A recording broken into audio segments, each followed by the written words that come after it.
జై దుర్గా భవాని. ఈరోజు దుర్గమ్మ సందేశం ఏంటి అంటే, ఒక్కసారి ఈరోజు రాత్రిలోగా ఈ దుర్గమ్మ చెప్పేది విను.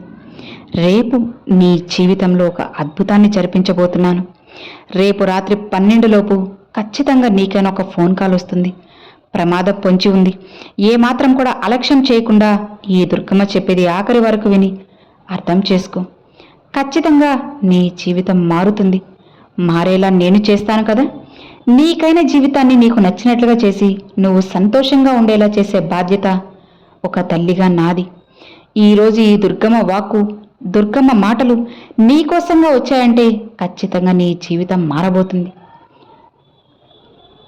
తప్పకుండా ఇది నువ్వు వినాల్సింది. రేపు రాత్రి 12 గంటలలోపు ఖచ్చితంగా నీకైనా ఒక ఫోన్ కాల్ వస్తుంది. అలానే ఒక వ్యక్తి నక్కి నక్కి దొంగచాటుగా నిన్ను గమనిస్తూ ఉన్నారమ్మా. అది ఈ దుర్గమ్మ చూసింది.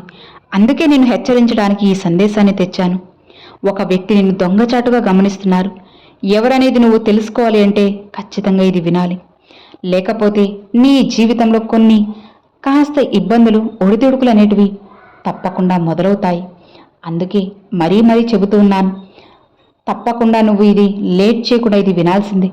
ఏ పనులున్నా సరే మనసు పెట్టి ఈ దుర్గమ్మ చెప్పేది ఆఖరి వరకు వింటే అప్పుడే నీ జీవితం ఖచ్చితంగా మారుతుంది. నీకైనా ఫోన్ అనేది కూడా నీకు వస్తుంది కూడా.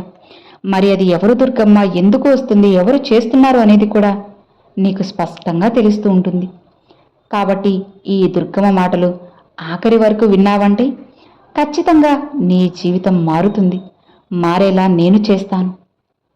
నా బిడ్డల జీవితం మారాలనే కదా నేను ప్రతి క్షణం కూడా తాపత్రయపడుతూ ఉంటాను. ప్రతి క్షణం ఏదో ఒక పని చేస్తూ ఉండేది నా బిడ్డవైన నీకోసమే కదా. అందుకే కదా ఈ సందేశాన్ని ఈరోజు నీ ముందున పెట్టాను. విన్నావంటే నీ జీవితం మారుతుంది. రేపు రాత్రి 12 గంటలలోపు ఈ వ్యక్తి నుంచి ఫోన్ కాల్ అయితే వస్తుంది.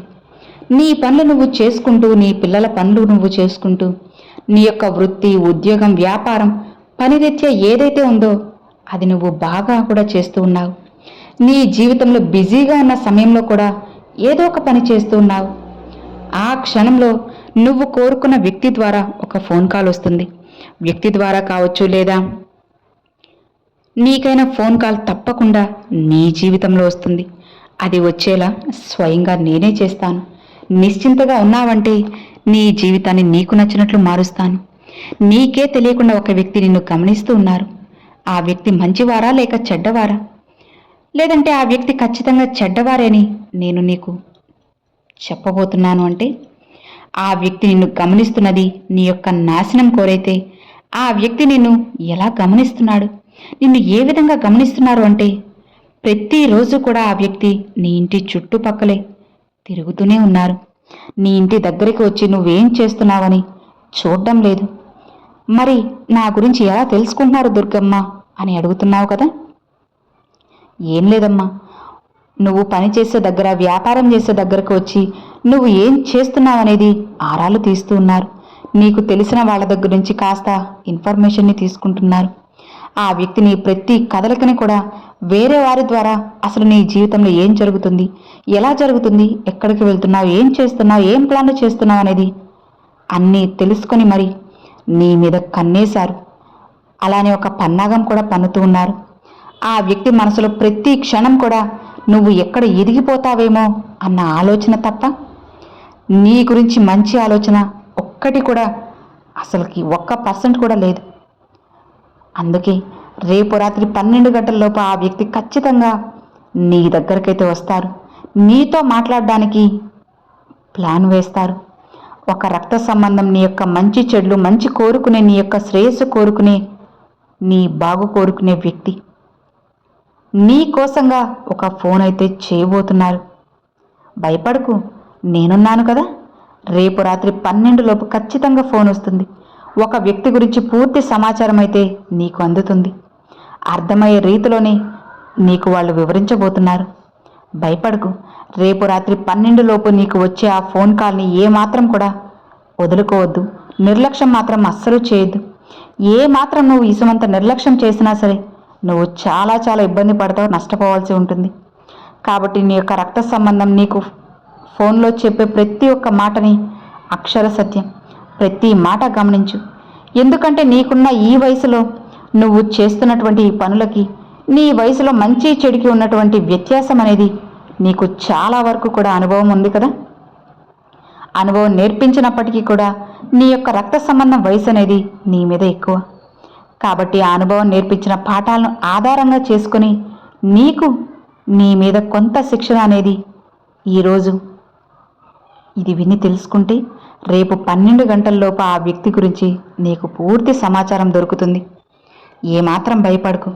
ఎప్పుడైనా సరే నీకంటే పెద్దవారు ఏదైనా సరే నీకు మంచి కోరి చెబితే ఖచ్చితంగా నువ్వు వినాలి, ఆలోచించాలి. ఆ పెద్దవారు వారి యొక్క అనుభవంతో దాని గురించి చాలా రకాలుగా తెలుసుకుని ఉంటారు. అందుకే నీకు పూర్తిగా వివరిస్తారు, నీతో చెబుతారు కూడా. కాబట్టి నువ్వు వినే ప్రయత్నం చేయి. నీకున్న వయసు ప్రభావం చేత చెప్పే మాటలన్నీ కూడా నిర్లక్ష్యం చేయొద్దు, సరేనా? ఎందుకంటే ఆ నిర్లక్ష్యం అనేది అనేక రకాలైన కారణాలకు దారితీస్తుంది, ఎన్నో పరిణామాలకు కూడా దారితీస్తుంది. కాబట్టి ఎక్కడ ఎవరు ఏ విధమైన మాట నీతో చెప్పారు, ఆ మాట అనేది నీకు మంచి కోసమా లేదా చెడు కోసమా అని చెప్పి నీ మనస్సాక్షికి పూర్తిగా తెలుసు. కానీ ఒకరు వెంటపడి పదే పదే ఫోన్ చేసి నీ యొక్క మంచి కోరి నీకు నచ్చకపోయినా ఇష్టం లేకపోయినా సరే నీకు ఒక మాట చెబుతున్నారంటే దాని వెనుక అర్థం నీ మంచి కోరే ఉంటుంది. ఆలోచించు. నీకు నువ్వుగా ఆలోచించే శక్తి సామర్థ్యాలు నీకు అందించాను కదా, ఇక నిశ్చింతగా ఉండు. విసుగ్గా ఎవరిని కూడా కసురుకోవద్దు, కోపంగా ఉండకు. నీకు పదే పదే విసుగు చెందినట్లయితే ఆ వ్యక్తి పదే పదే నీతో ఇలా చెబుతున్నారు ఏంటి అని చెప్పి నీకు కోపం వస్తే కనుక అసలు ఆ మాటల వెనుక ఉన్న బాధని దాని వెనుక ఉన్న ప్రేమని నువ్వు ఖచ్చితంగా అర్థం చేసుకునే ప్రయత్నం చేయి. అప్పుడే కదా నీ రక్త సంబంధానికి దగ్గరవుతావు, గౌరవం ఇచ్చిన వాళ్ళని అవుతావు. కాబట్టి ఆ వ్యక్తి చెప్పే మాటలు పెడచెవిన పెట్టకుండా ఆచరణలో పెట్టే ప్రయత్నం చేయి. అప్పుడు నీ జీవితం మారుతుంది. నువ్వు చేస్తున్న మంచే నీకు మంచి జరుగుతుంది, చెడు ఎప్పుడూ కూడా జరగదు. ఖచ్చితంగా నువ్వు నేను చెప్పిన విధంగా చేయి చాలు. ఇది నువ్వు తెలుసుకునే తీరాలి. ఎందుకంటే ఇప్పుడు ఆ చెడు వ్యక్తి కారణంగా నీకు జరగబోతున్నటువంటి ఆ పరిస్థితులన్నీ కూడా నిన్ను ఒకరు గమనిస్తున్నటువంటి వ్యక్తి కారణంగా నీకు ఒక రకమైనటువంటి నెగిటివ్ ఎనర్జీ అనేది కలగబోతుంది. ఆ నెగిటివ్ అనేది ఆ వ్యక్తి చెప్పే మాటల ద్వారాను చేసే ఆ చూపుల ద్వారాను నీకు కలుగుతూ ఉంది కదా. వాటిని నువ్వు పూర్తిగా తరిమి కొట్టచ్చు. కాబట్టి నిర్లక్షణ ధోరణ మాత్రం ఏమాత్రం చేయకు. ఇక్కడ ఈ దుర్గమ్మ చెప్పినట్లు చేయి, అప్పుడే నీకు అంతా కూడా మంచే జరుగుతుంది. ఈ దుర్గమ్మ నీతో పాటుగా ఉంటాను. నువ్వు అనుకున్నది త్వరలో నెరవేర్చి నీకు ఒక శుభవార్తను వినిపించబోతున్నాను. నిశ్చింతగా ఉండు. రేపు రాత్రిలోపు ఖచ్చితంగా నీకైనా ఫోన్ కాల్ వస్తుంది. ఎట్టి పరిస్థితిలో కూడా నువ్వు ఈ దుర్గమ్మ చెప్పిన మాటలను అస్సలు కొట్టిపారేకు.